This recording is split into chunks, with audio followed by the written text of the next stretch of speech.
College में गर्मियों की छुट्टियां होने पर राधिका और रोहन अपने दोस्त मनोज और शिल्पा के साथ परिवार के पुराने फार्म हाउस पर घूमने जाने का प्लान बनाते हैं।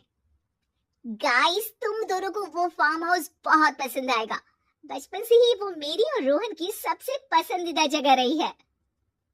पर मैंने तो इतने सालों में तुम्हारे मुंह से कभी फार्म हाउस का नाम तक नहीं सुना।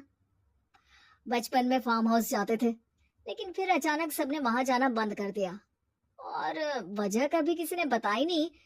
पर अब हम चारों मिलकर वहां धमाल करेंगे। इसी तरह बातें करते कुछ घंटों का सफर तय कर चारों शहर से दूर ऊंची पहाड़ी पर बने राधिका और रोहन के फैमिली फार्म हाउस पर पहुंच जाते हैं। वाह यार, ये तो बड़ा ही सुंदर है। पूरा घूमोगे तो और अच्छा लगेगा, लेकिन उससे पहले सब फ्रेशन अप हो जाओ, फिर साइट सीइंग के लिए जाएंगे। राधिका और रोहन अपने अपने कमरे में चले जाते हैं, लेकिन मनोज और शिल्पा घर में घूमने लगते हैं, जहां शिल्पा की टक्कर हॉल के बीचों बीच रखी एक पुरानी लकड़ी की कुर्सी से होती है। आह, लकीरे माता, इस कुर्सी को बीच में किसने रखा हुआ है? अरे तेरे स्वागत के लिए भूत ने रखा होगा। ओए, तुझे बात हंसी आ रही है? जब खुद टकराएगा तो पता चलेगा। हाँ ठीक है, पर अभी तो इसे साइड में रख दे। शिल्पा कुर्सी को एक कोने में रख देती है और वो दोनों भी अपने कमरे में चले जाते हैं, जिसकी थोड़ी देर बाद चारों बाहर घूमने निकल जाते हैं। इसी तरह रात हो जाती है। फार्म हाउस में वापस आकर वे लोग सीधा सोने चले जाते हैं। आधी रात को मनोज की नींद खुलती है। बड़ी तेज प्यास लगी है, पानी साथ लेकर सोना चाहिए था। हाँ, अब रसोई तक जाना पड़ेगा।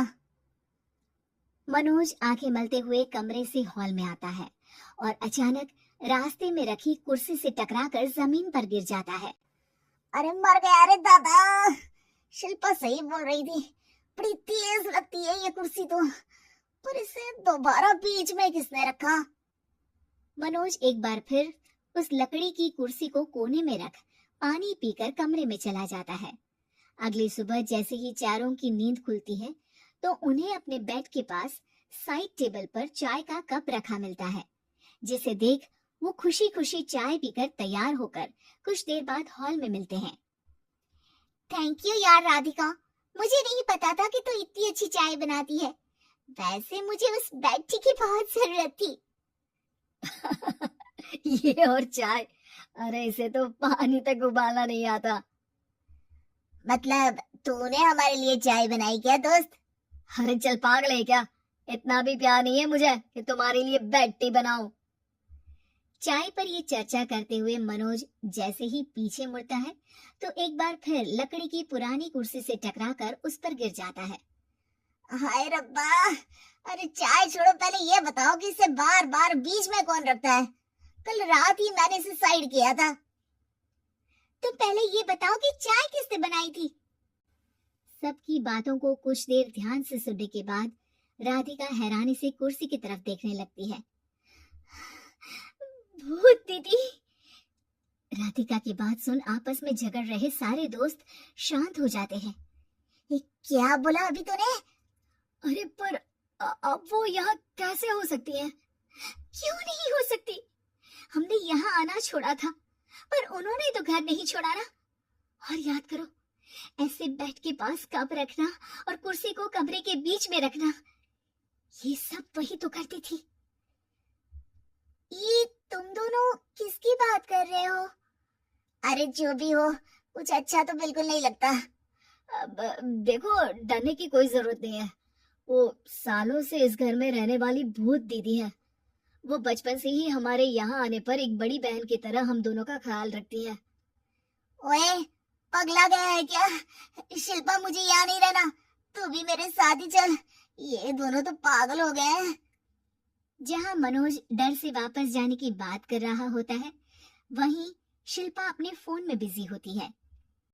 क्या तुम्हें यहाँ की सिचुएशन समझ में नहीं आ रही जो फोन में लगी हो? जिसे जो करना है करो, मैं तो जा रहा हूँ। मनोज हड़बड़ाहट में अपने कमरे की तरफ जाता है, जिसके साथ राधिका और मोहन भी उसे रोकने के लिए पीछे पीछे जाते हैं। लेकिन शिल्पा वो तो अभी भी फोन में लगी रहती है। कुछ देर बाद जब वो तीनों दोबारा हॉल में वापस आते हैं तो शिल्पा को सबके पैक्ड बैग्स के साथ देखकर हैरान रह जाते हैं। ये सब क्या है शिल्पा? यहाँ हम इसे समझा रहे हैं और तुम हमारे बैग्स भी पैक कर कर लेकर आई। अरे आखिर में फोन से बाहर निकलकर कुछ किया तो सही इसने। दोस्तों देखो, कल से हम यहाँ हैं। भूत दीदी ने कुछ किया नहीं ना? फिर डर क्यों रहे हो? 4 दिन और रुकोगे तो पता चलेगा कि क्या होगा। मतलब? इस पर शिल्पा उन तीनों को फार्म हाउस से बाहर लाकर फोन में पुरानी न्यूज का आर्टिकल दिखाती है। सालों पहले यहाँ रह रही औरत ने अपने दोनों बच्चों को सुबह सुबह दूध में जहर पिलाकर मार दिया और फिर हॉल में उस कुर्सी पर खड़े होकर खुद भी फांसी लगा ली थी।